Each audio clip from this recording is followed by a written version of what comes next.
hot shots are moving. All right, Picos, you want to play games? Let's play. Come on, fellas.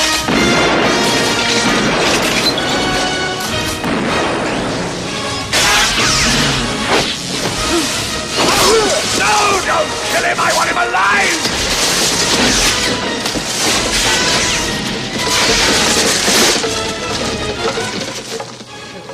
Okay.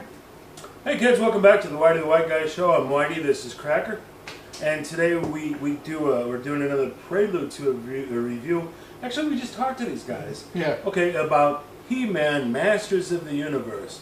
So we told you what we thought. Now we thought we'd think, and now I'll tell you what we think. Cracker, what did you think about He-Man, Masters of the Universe? I expected worse. Yes, I expected much worse. For an 80s movie about He-Man. I think it was 86. Yeah, it's about as well done as it's going to be. So no real complaints, really. Well, there's complaints. There's complaints. there's some massive chasms of logic in this film. Can you do your plot summary? You think you can? Yeah, summarize synopsis. I think It's a He-Man movie about He-Man, and basically there's some kind of war of sorts between him and Skeletor. Between him and Skeletor and their two respective forces. He-Man's forces just lost. Right. As they're all on the lam, they run into some soldiers. They kick their butt. They rescue the midget. The midget, who's a little Scottishman, going to show them that I don't know a thing. So, and then they find they have to escape real quick. He's got a key, and this key helps Skeletor launch a surprise attack inside their fortress. It's like a transportation device. Right. So as they're being attacked in a pinch, he's hitting the buttons, and they end up getting transported to Earth, modern day 1986. Right. And this is where some things go right and some things go wrong, because Courtney Cox is like, my parents died in a plane crash, and I'm sad. And then the blonde kid is like, I have to have sex with this. This is my one. She's the only thing that will talk to me, but she's got to open her legs, and this is getting complicated. So then He-Man and those guys show up. Right. They lose the key. They have to find the key. The two kids find the key. Right. And then runny, chasey. Final battle, the end. The good guys win. And then at the end of the film, Courtney Cox is like, my parents are still alive. Yay! And that's the movie. So I warned you about that. I knew. You were the whole time. He's like, the parents will still be alive. I'm like, there's no fucking way. Once I figured out. Well, once we were told basically that the key is like they find the key because they're going to the cemetery where her parents are buried. Right. So once we find out that Courtney Cox's parents are dead, and once we find out that the key is interdimensional travel, I told you within 15 minutes, I said her parents are gonna be alive by the end of this movie. And it's superfluous because the only plot function that serves is that the lady with the green eyes, the evil lady, Meg Foster. Well, what's the character's name? Evelyn. They go to her house. They're looking to get the key, and she finds an article about her parents' death and sees the girl. So it's like, had that just been a picture of the family, she then goes up to the window. She's like, "This is the native that took the key." Okay, that's the only reason you need. So you could have just let that whole thing out. And they just find a picture of her at the house. This is what she looks like. You see here?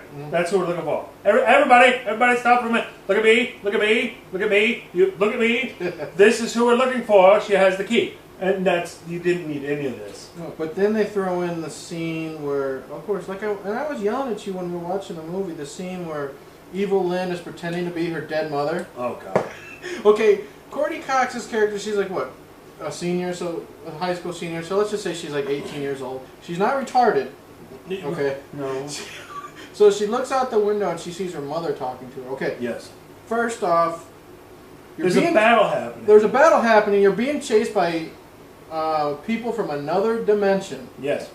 And then you look out and you see your dead mother. Supposedly your mother's been dead for this whole time. and you really believe it's her. Yeah. Now, then when you're talking to mom knows about the key. Right. So, okay, Mom, that's not they don't suspicious. show it, but mom has to have suggested, go get the key and bring it to me. I'm your mom. And it never... Yeah, it never clicks, gives her the key, it's evil Lynn. You know, big fucking surprise. And I also said, why isn't she wondering where her dad is, too? Yeah. Both of her parents are dead. Right. Where's Dad? Haven't seen him since he died in a plane crash. So it's... The good news is that's like the big... That's the only really big problem. Only really big concern. So again... The whole parent thing. You're making a He-Man movie. Dolph Lundgren's running around in his underpants, and it's actually not that horrible. It's pretty. My doable. only problem is the whole parent situation. Yeah. That should have been taken out of the movie. Yep. And I hated the midget. Really? I hated him. He's played by Billy Barty from UHF. Yeah. He's in that Tom Cruise movie Legend. Okay. And he's a midget in pretty much everything else. Everything else in the 80s where there's a midget. I just find the whole character stupid, annoying. Right. But they needed, comic relief. For the kids. He falls down in the mud. Right. And he gets stuff in his beard. And when something happens, he goes, oh! And he shakes it out like a dog. He's horrible. But the rest of the movie, it does have a little bit of charm. Yeah. I think 80s charm. It does have the so bad it's good vibe. Yes. I really will praise the costume design. Okay. I thought the costume design on Skeletor. I thought even though it's Right. I don't know if it's makeup on Frank Langella or a Halloween mask. Right. But I really like the design. I like the design of his outfit. And you can tell it's him instant. His face is scary anyway. And then they put some shit on top of that. I love the character design of all his little minions, like his creatures. Meg Foster looks really good as Evil Lynn. Yeah. Like I said in our little prelude video, Tila is hot as hell. Sure. Man at Arms doesn't look that bad in his little getup. No. So I think the character, the costume design was great. Right. And I was worried from what I remembered from years ago. Yeah. When I last saw this as a child. I thought I was going to get some big lecture on feminism and some big lecture. And not really. No. They just had the one bit where they're eating the food and she's like, what's this white stick it's on? He's like, that's a rib. It used to be an animal. Yeah. She's upset, and that's about it. Yeah, she says, what a barbaric. One little and then the one time where she had to save the men, and she said, woman at arms type of thing. Yeah. But it wasn't as bad as it oh, you fellas look like you could eat the hand. Beep, beep. Oh, I helped. Yeah, I'm going to nod out for the rest of the movie. You guys do all the heavy lifting. Another thing I loved the character played by James Tolkien. He is the principal from the Back to the Future movies. And he plays Detective Lubick or Sergeant Lubick. And he is basically just the principal as a cop. Same guy. So, nice guy. Yeah. So he shows up because when the bad guys first attack on Earth, they basically blow up a high school. He shows up to that as the kid who went to the music shop to find out what the key is from his buddy Charlie is showing up there. He's like, you're going to give me some answers, kid. And that's how he gets involved. And then he helps out a little bit at the end with a shotgun. Yeah. Which I remember him doing more damage. He really killed 3 guys and called it a day. It was cool, though. I did love how, He-Man and all of his buddies are shooting at Skeletor's minions with laser guns. But then you have, Officer Lubick with a shotgun taking out people. He's like, you want Lubick? You got it! Bam! I mean, he basically said that. Yeah. That was almost line for line. One thing we were making fun of, though, is when all this shit was happening, no one else heard it. Nobody, the whole town was, and then there's a point where the other cops show up and he's like, I'm telling you, there was a whole army. And they're like, yeah, whole army, Lubick, nice job, asshole. And it's like, wait a minute, okay, the high school's on fire, the music store is burned down, and about 4,000 people saw all this light show going on, and all these people were like, there's no way only one guy and the Charlie guy from the music store.